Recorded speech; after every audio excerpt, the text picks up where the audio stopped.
পুরা বদরের ঘটনা আমি আপনাদেরকে বলবো না, আমি শুধু বদরের যুদ্ধটা ইসলামের প্রথম যুদ্ধ ছিল এবং এটা রমজানে ছিল এই কথাটা আমি আপনাদেরকে বুঝাই। সেটা হলো আমরা যেন তারাবি নামাজ পড়ে ক্লান্ত হয়ে যাই, মানে আমাদের শরীর চলে না।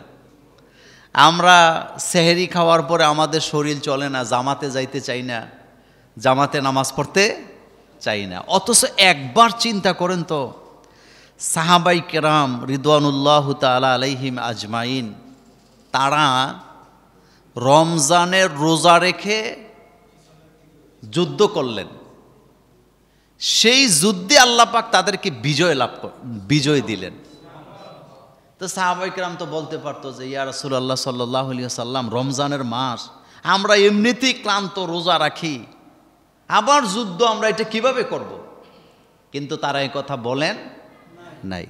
আবার দেখেন, কাফেরদের বিপরীতে মুসলমানদের সংখ্যা, অস্ত্র ছিল একেবারেই কম।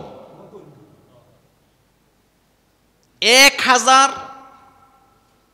কাফেরের বিরুদ্ধে যুদ্ধ করবে 313 জন।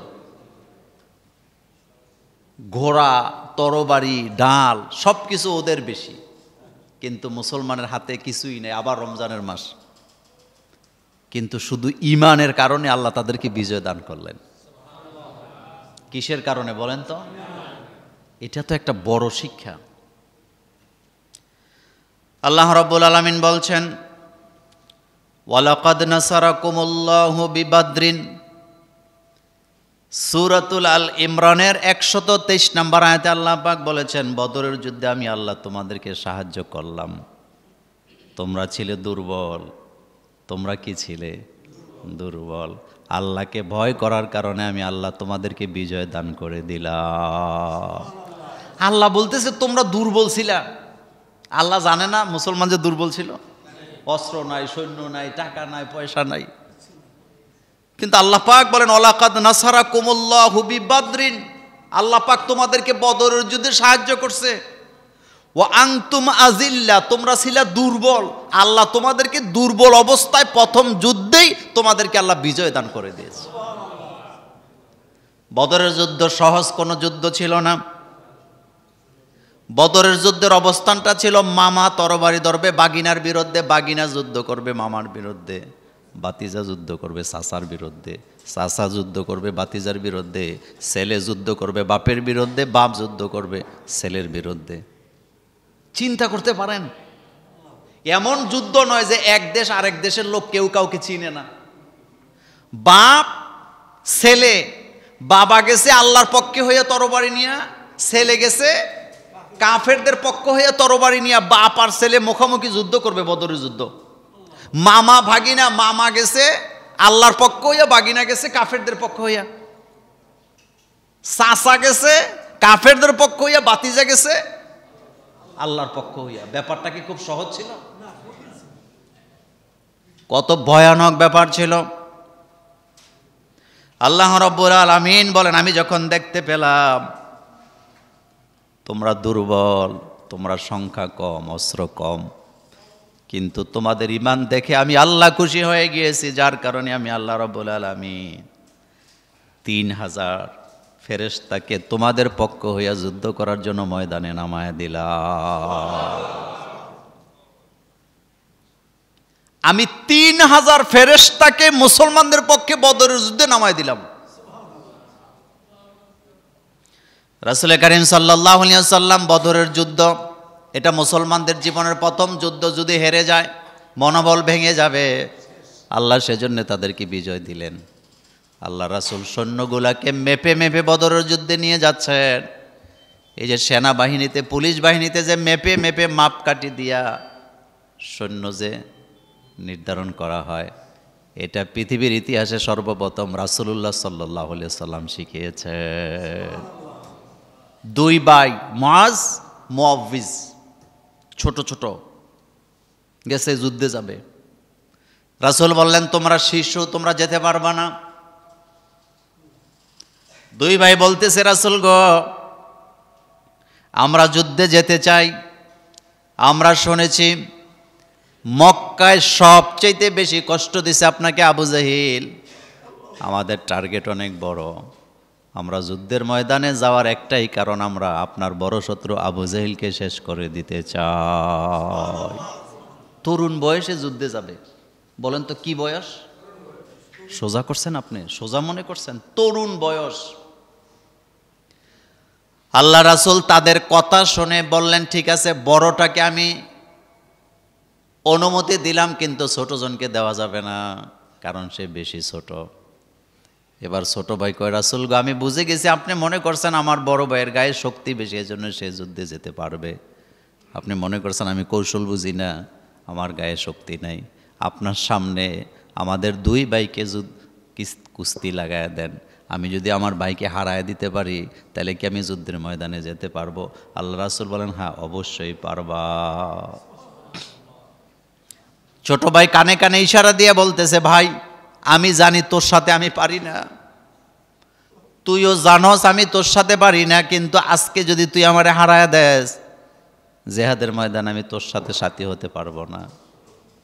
সুতরাং আজকে রাসূলের সামনে তুই আমারে সুযোগ দিয়ে আমি যাতে জিতে যেতে পারি। বড় ভাই ছোট ভাইকে সুযোগ দিলেন। এবার দুই ভাই বদরের যুদ্ধে যাওয়ার জন্য প্রস্তুতি নিলেন। আমার কলিজার ভাইয়েরা, এটা ছিল ইমানের জোর। জোরে বলেন কিসের জোর? এটা রমজানের মাসে ঘটনাটা ঘটছিল। বদরের যুদ্ধের কথা বলে সারা দিন লাগবে, ওইটা আমি বলবো না, শুধু এতটুকু বললাম, রমজানের মাস, এটা শুধু কোরআনের মাস এতটুকুই সীমাবদ্ধ নয়, এটা বিজয়ের মাস। আর বিজয় আল্লাহ দান করে তাদেরকে, যাদের ঈমান মজবুত থাকে, তাদেরকে কেউ কখনো হারায় দিতে পারে না। আমাদের ঈমান ঠিক নাই তো, ঈমান সকালে একরকম, বিকালে আরেক রকম। ঈমানকে মজবুত রাখতে হবে, ঈমান দিয়েই জান্নাত জাহান্নাম হবে। বিশ্বাস করেন, আমল দিয়া কোটি কোটি আমল, কিন্তু ঈমান ঠিক নাই। আচ্ছা বলেন তো, অমুসলিমরা কি ভালো কাজ করে না? তো তাদের ভালো কাজ কি কবুল হবে? কেন হবে না? ঈমান নাই।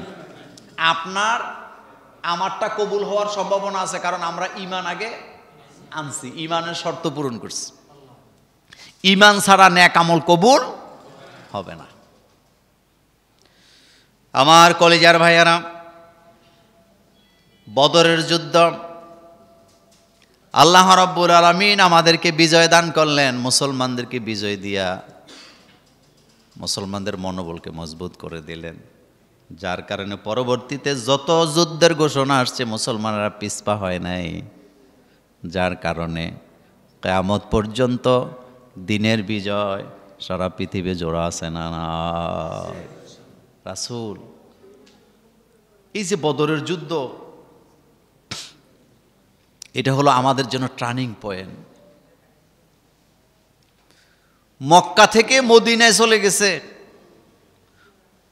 মক্কার পরিবেশ প্রতিকূলে থাকায় সেখানে সশস্ত্র যুদ্ধের অনুমতি আল্লাহ পাক দেয় নাই। মদিনাতে যাওয়ার পর আল্লাহ কয়, ঠিক আছে এবার যুদ্ধ করেন। আর দুই নাম্বার যে শিক্ষাটা ছিল বদরের, এটা হলো মুসলমানরা যে বদরের যুদ্ধে জড়াইলেন, এটা ছিল আত্মরক্ষা। পৃথিবীর ইতিহাসে মুসলমান কখনো নিজেরা যুদ্ধ লাগায় নাই, যখনই তাদের উপরে আক্রমণ আসছে তারা শুধু প্রতিহত করছে। আর প্রতিহত করাটা আমাদের অধিকার। বলেন, প্রতিহত করাটা আমাদের কি? আপনি আমারে মারতেছেন, তো আমি কি প্রতিহত করব না? করব। তিন নাম্বার, সংখ্যা দিয়ে যুদ্ধে বিজয় লাভ করা যায় না, যুদ্ধে বিজয় লাভ করতে হলে ঈমান লাগে। বলেন কি লাগে? আর চার নাম্বার, যুদ্ধের উদ্দেশ্যই ছিল জান্নাত লাভ করা। বলেন কি লাভ করা? কারণ জিহাদের ময়দানে যারা শহীদ হয় তাদের কোনো হিসাব নাই, বিনা হিসাবে জান্নাত। সুবহানাল্লাহ, এই একটা মাত্র আমল, বিনা হিসাবে জান্নাত। যুদ্ধের উদ্দেশ্য এটাই ছিল জান্নাত লাভ, এজন্য যেখানে সেখানে যুদ্ধ লাগা যাবে না। 5 নাম্বার, বদরের উদ্দেশ্য ছিল, বদরের শিক্ষা হলো আল্লাহ রাব্বুল আলামিন সন্তুষ্টির উদ্দেশ্যে যুদ্ধ করতে হবে। যুদ্ধে নামলে যদি আল্লাহ সন্তুষ্টির জন্য যুদ্ধটা হয়, তাহলে আল্লাহ রাব্বুল আলামিন গায়বী মদদ দিয়া ফেরেশতা পাঠায় তাদেরকে সাহায্য করে। এই প্রমাণ এখনো পৃথিবীতে আছে না? না। আপনাদের কি মনে হয়, আফগানিস্তানে আমেরিকা যে মাইর খাইয়া 20 বছর মাইটের খাইয়া গেল, আমেরিকার কি টাকা কম ছিল? আসতে কয়, অস্ত্র কম ছিল? বিমান কম ছিল? পৃথিবীতে তাদেরকে বলা হয় কি পাওয়ার, তো পারছে, টিকতে পারছে। আপনি কি জানেন আমেরিকার এক একটা সৈন্য এক একটা ক্যান্টনমেন্ট, এক কথা বলে দিলাম, এক একটা সৈন্য এক একটা ক্যান্টনমেন্ট আমেরিকার। আর আফগানিস্তানের ছাত্রদের যারা যুদ্ধ করে তাদের পায়ের মধ্যে সিরা স্যান্ডেল, কথা কয় না বাঙালি, কি স্যান্ডেল, গায়ের মধ্যে পাঞ্জাবি কাবলি, পরনের মধ্যে পায়জামা। বিজয় দিছে কে? টিকছে না আমেরিকা? টিকছে? টিকে নেই। আপনারা তো কথা বললে বলবেন রাজনীতি না, রাজনীতি না। বাংলাদেশে যেটা ঘটছে আপনি দেখেন তো, 5 তারিখে যেটা দেখছেন আপনি চোখ দিয়া, কি দেখছিলেন? আপনি বুঝেন নাই খেলাটা। একটা কথা মনে রাখবেন, মানুষের উপর অত্যাচার করলে আল্লাহ কখনোই তাকে ছাড় দেয় না। আপনারা কি কল্পনাও করছেন যে এভাবে উল্টে যাবে? একজনও করেন না, আমি তো করি না, আপনি করবেন কি? এজন্য যুদ্ধ হতে হবে আল্লাহ সন্তুষ্টির জন্য। কার জন্য বলেন? আমার জীবনে আমি যা কিছু করব সন্তুষ্টটা কার? আল্লাহ পাকের। 6 নাম্বার বদরের যুদ্ধের শিক্ষা ছিল গনিমতের মাল পাওয়ার উদ্দেশ্যে যুদ্ধ করা যাবে না, বরং যুদ্ধের পরে গনিমতের মাল এমনিই দিবে কে? আল্লাহ। এটা পরে থাকবে। 7 নাম্বার, মুসলমানের ইমানি শক্তিকে সব সময় যোগে যোগে কাফেরেরা ভয় পায়। বলেন কারা ভয় পায়? অস্ত্র দিকে ভয় পায় না, এটা ইমানি শক্তি দেখলেই কি পায়? ভয় পায়। আর 8 নাম্বার, কুফুর এবং ইসলামের মোকাবেলায় মুসলমান নিজের সীমিত শক্তি নিয়ে আল্লাহর উপরে তাওয়াক্কুল করে ঝাঁপিয়ে পড়লেই আল্লাহ পাক তাদেরকে বিজয় দান করে দেয়। 9 নাম্বার, মুজাহিদরা যারা যুদ্ধ করেন প্রতিরোধের ব্যাপারে সুদৃঢ় হয়, তারা কখনো যুদ্ধের ময়দান থেকে পলায়া, বীর কখনো যুদ্ধের ময়দান থেকে পলায় না। হয় মরবো, না হয় বাঁচবো। মরে গেলে শহীদ, বাঁচলে হব গাজী। 10 নাম্বার, যুদ্ধের ময়দানে আল্লাহকে ভয় পাওয়াটা কি জরুরি। খাবারের আশায় যায় না, বিরিয়ানির প্যাকেটের আশায় না, আশায় একটাই, কে খুশি হবে? এই যে মাহফিলে আপনারা যান, বিরিয়ানির প্যাকেটের আশায় যান? আপনারা যান তো আল্লাহ সন্তুষ্টির জন্য। কমিটি ইচ্ছা করে যদি বিরিয়ানি খাওয়ায় তাতে কোনো সমস্যা নেই। এই যে বিভিন্ন রাজনৈতিক দল মিছিল মিটিং করে, টাকা লাগে না? আপনারা জানেন না, কোটি কোটি টাকা চলে যায়। এমনও দল বাংলাদেশে আছে, একটা মিটিং করতে 1.5-2 কোটি টাকা চলে যায়। আবার এমনও দল আছে, একটা মিটিং করলে উল্টা আরো 2-4 লাখ টাকা মানে জমা থাকে। দুইটার মধ্যে পার্থক্য আসেনি? একটারা নিজেরা টাকা দেয় পকেট থেকে, আরেকটারা যায় পাওয়ার জন্য। যশোরের হোটেলে আমি মানে শোয়া, আমার রুমে মানে হোটেল রুমে, তো যশোরে এক রাজনৈতিক দলের মিটিং হবে, জানালা দিয়ে মোবাইলের আওয়াজ শুনতেছি, বলতেছে মানে যশোরের ভাষায় বলতেছে যে 1000 টাকা আর 1 প্যাকেট বিরিয়ানি দিলে যাবো নে, নতুবা যাব না। বুঝছেননি কথা? কোন রাজনীতি করলে দুনিয়া পাওয়া যায়, আর কোন রাজনীতি করলে সব দিয়ে দিতে হয়। দুইটার মধ্যে পার্থক্য।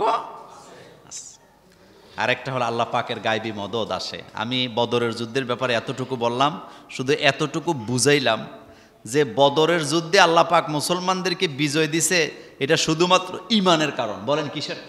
আর এটা ছিল রমজানের মাসে। কোন মাসে? তাহলে রমজানের মাস, এটা বিজয়ের মাস। বলেন এটা কিসের মাস?